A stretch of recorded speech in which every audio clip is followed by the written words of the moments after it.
Magandang umaga na naman mga kape. Yan mga kape. Andito tayo ngayon sa taas. Wala na tayong ulam. Kaya kailangan natin maghanap ng pang-ulam. At may nakita ako pang-ulam. Ayan o. Kita nyo yan? Yung puso ng saging. Yan. Kukunin natin. Yan. Kunin natin yan.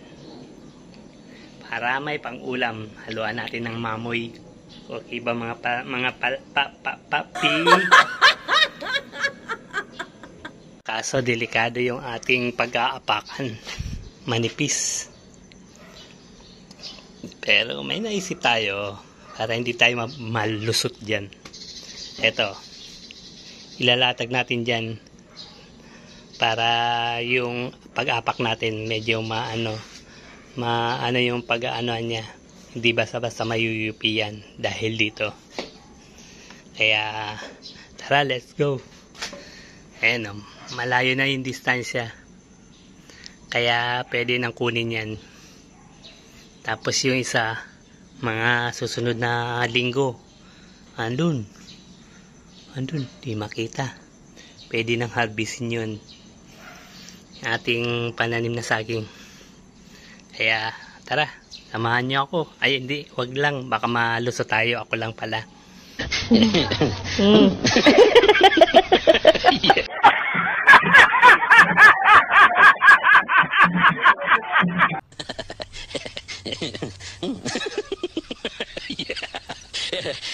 Yan lang kayo, anood lang kayo. Ayan yung ating pag-aapakan. Yan o. Iusog-usog lang natin. Kaya tara na.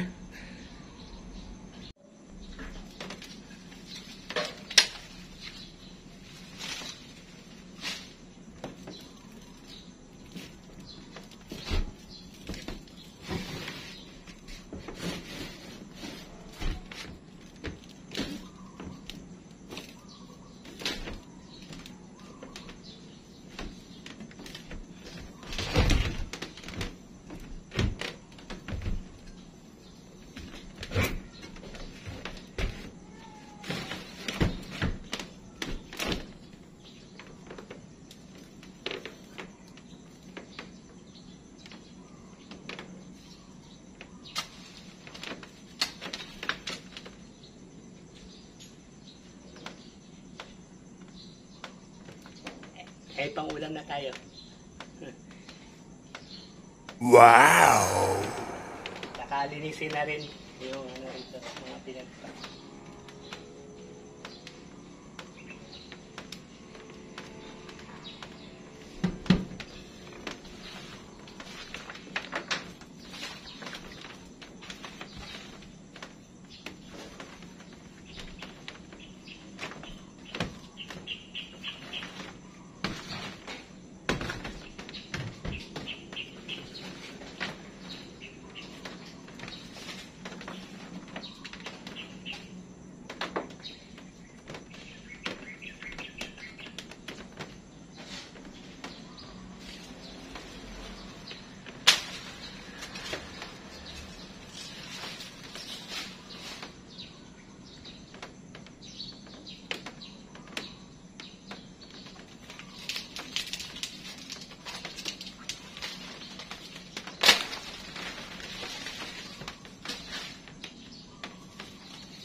Ingat. Hirap na bumalik, baka madulas.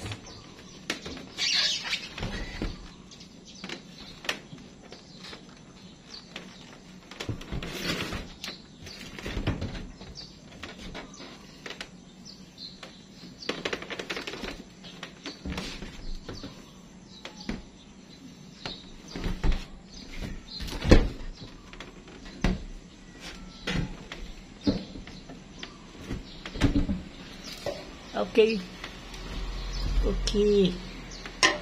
May pang-ulam na tayo. Puso ng saging. Wow! Thank you. Tara. Punta tayo paliki para pang Ricardo. Nilinisan na rin natin para iwas barada sa alulod. Ayan, wala na puso. Okay. Tara, hiwa-hiwain na natin ang maliliit. Tapos lagay natin doon. Mamaya paglagay doon, lalagyan ng asin. Tapos saka natin lalamasin para mawala yung lagkit-lagkit ba. Tsaka anong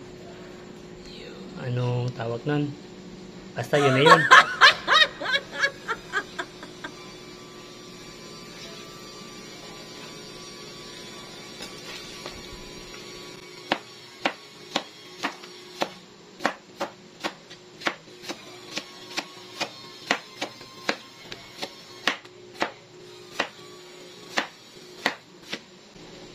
Yan, ito yung mga yung parang lagkit-lagkit na yan. Tatanggalin din yan. Pag lagay dito, lalamas-lamasin.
Yan.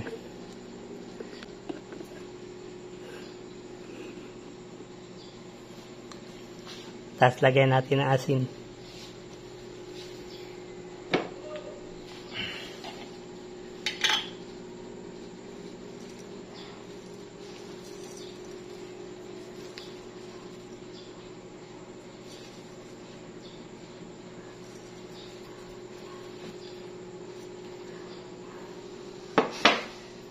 Kailangan lamasin to, pakatasin para mawala yung dagta. Ayan.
Ayan, no, kumakatas-katas na.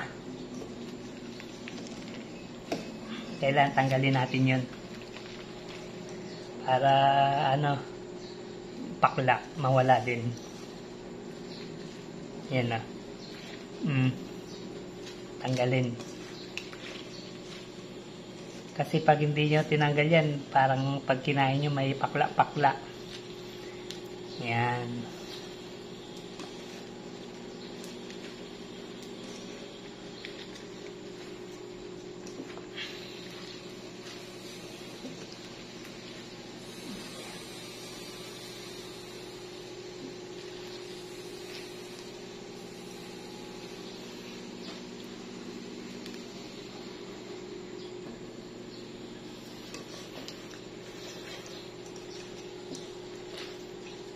Kanina malagkit sa kamay, ngayon wala na.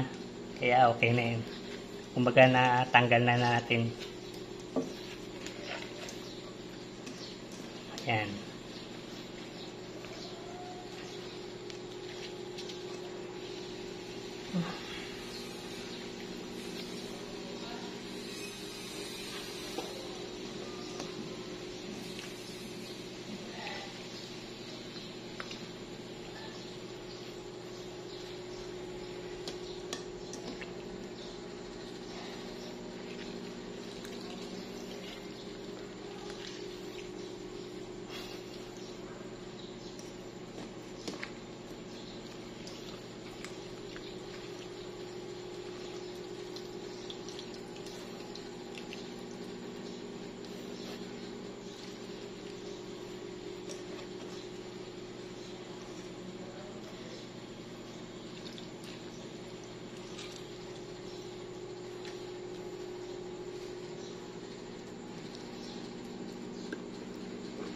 Ayan na.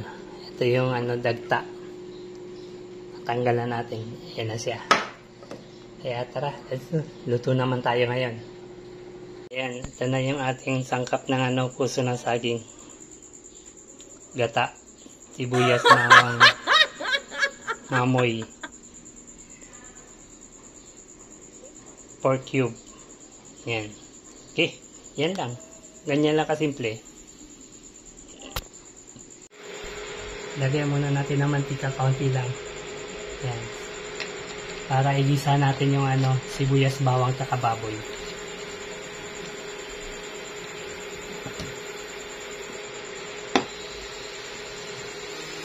Sibuyas, bawang.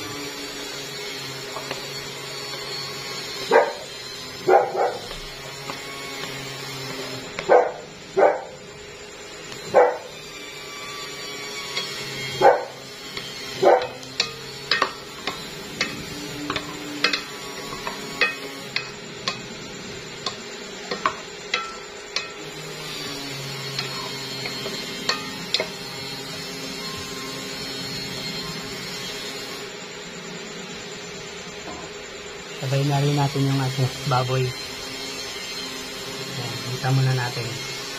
Pag nagano na siya, golden brown, saka natin ilalagay yung gata. Ito naman natin sa palalambutin sa gata.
Yan.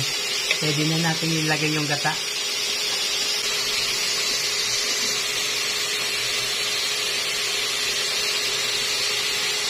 Ayan, pwede na natin ilagay yung gata. Dalawa pa lang nabili ko nito, yung puro. Dalawa. Pero ang ilalagay muna natin, isa, saka humingi ako ng pangalawang piga. Dito na muna natin palalambutin. Tapos pag malapit na maluto, saka natin ilagay ulit yung isang ganito.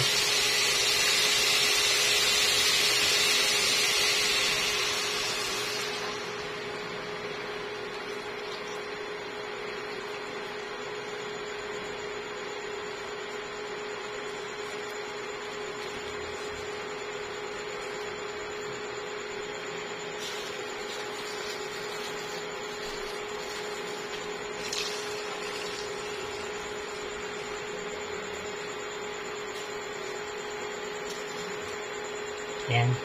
Diyan natin palalambutin.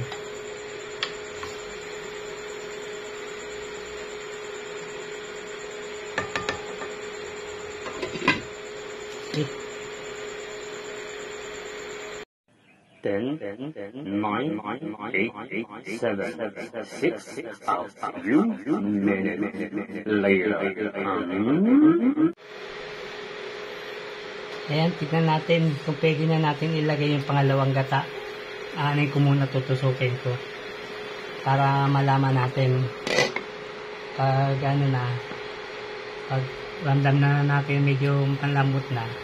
Ayan, pwede na. Pwede na natin ilagay yung pangalawang gata para pagkaluto ng pangalawang gata, malambot na siya. Ito yung pangalawa. Ayan.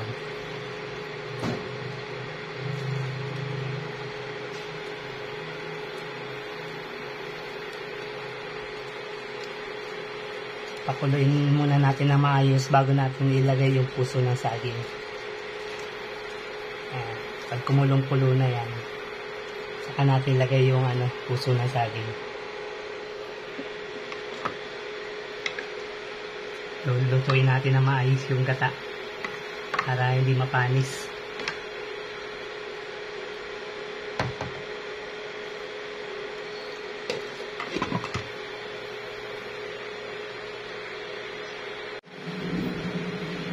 Ayan, check na natin yung karne kung talagang malambot na para mailagay na natin yung puso pa.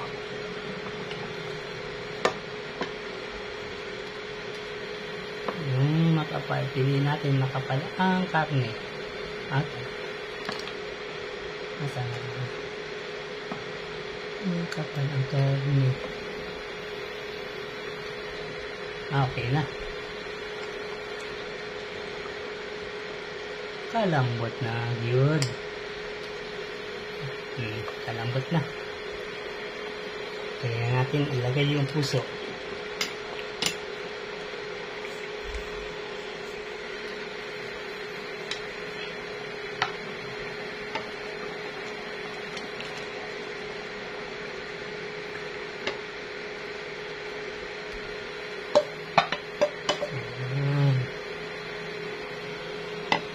Puso, amor. Puti ang saging, malambot ang puso. Yung ideya dyan, halang ang puso. What? Okay, guys.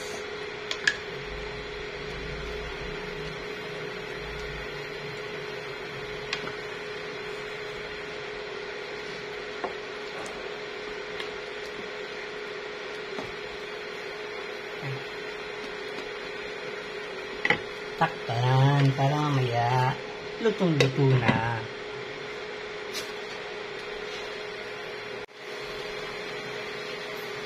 Ayan, check na natin yung puso. Mga 5 minutes natin pinakuluan. At pwede nang patayin kung okay na si heart.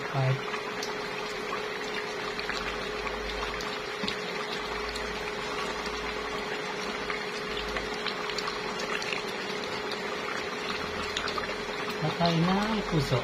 Yan.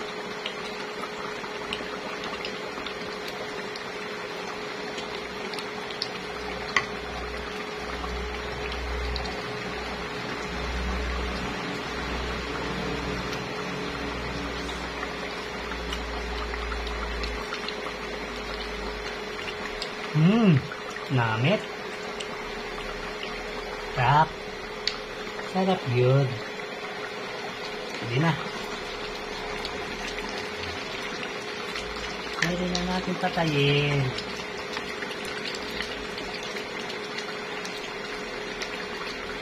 Okay na yung lasa.